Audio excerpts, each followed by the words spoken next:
Nanded municipal corporation के इंतखाबात के पेश नज़र नांदेड़ पुलिस की जानिब से शहर में पीस कमेटी की मीटिंगों का बाज़ाब्ता आगाज कर दिया गया है। इस सिलसिले की पहली अमन मीटिंग आज खड़गपुरा इलाके में मुनक्किद की गई। इस सिलसिले में मालूमात देते हुए जिला एसपी अविनाश कुमार ने बताया कि इंतखाबात को पुरअमन और शफाफ बनाने के मकसद से शहर के मुख्तलिफ इलाकों में तकरीबन 80 से 90 अमन मीटिंगें मुनक्किद की जाएगी ताकि वोटिंग और नताइज के दौरान किसी भी किस्म की नाखुशगवार सूरत हाल से बचा जा सके। खड़गपुरा में मुनक्किदा इस पहली अमन कमेटी की मीटिंग में वार्ड नंबर 18 से बल्दियाती इंतखाबात में हिस्सा लेने वाले उम्मीदवारान, उनके नुमाइंदे, इलाके की बासर सियासी और समाजी शख्सियात ने शिरकत की। मीटिंग का बुनियादी मकसद इलेक्शन कमीशन की जानिब से जारी करदा इंतखाबी ज़ाब्ते अखलाक और गाइडलाइन से उम्मीदवारान और उनके हामियों को मुकम्मल तौर पर आगाह करना था।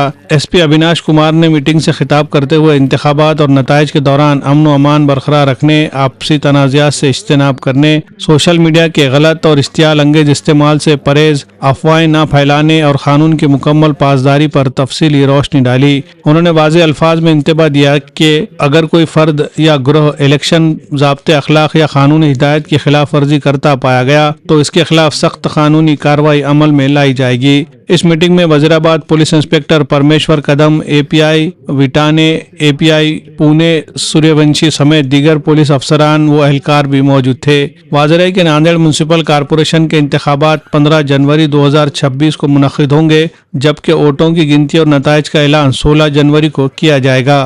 Bureau report, MCN Urdu news. हम लोग अभी एक सीरीज़ ऑफ मीटिंग पूरे नांदेड़ में ले रहे हैं, जिसमें लगभग 80 से 90 मीटिंग्स हम हर एक एरिया में जाके लेंगे। तो उसका आज प्रथम चरण हमने खड़गपुरा से शुरुआत की है। हमारे सीनियर ऑफिसर्स, जिसमें DYSP, एडिशनल SP, SP मैं खुद सब एरिया में जाके मीटिंग करने की कोशिश कर रहे हैं। तो आज मैंने खड़गपुरा में खुद एक मीटिंग लिया है और इसमें जो अलग अलग ग्रुप्स हैं, जैसे कैंडिडेट्स हो गए, कैंडिडेट्स के प्रतिनिधि हो गए, उनके वोटर्स हो गए, उनके आई वडील जितने हैं, सबको हमने साथ में लेके एक समझाने, जो कायदा की प्रक्रिया है, गाइडलाइंस है, उनको समझाने का प्रयत्न किया है और उनकी भी क्या एक भावना है उनको भी जानने की कोशिश करी है। तो इसके लिए एक सकारात्मक प्रतिसाद, आज बहुत ही अच्छा रिस्पांस हमें खड़गपुरा में मिला है और मुझे आशा है कि खड़गपुरा एक आदर्श जैसा नांदेड़ में प्रस्तुत करेगा और जितने भी कैंडिडेट्स आज यहाँ आए उन सबको मैं एक लोकतंत्र और एक प्रशासन की तरफ से बहुत बहुत शुभेच्छा देता हूं। आप अच्छा तरीके से इलेक्शन लड़िए और एक बहुत अच्छा free and fair election Nanded में हम करने के लिए प्रयत्न करेंगे। Thank you.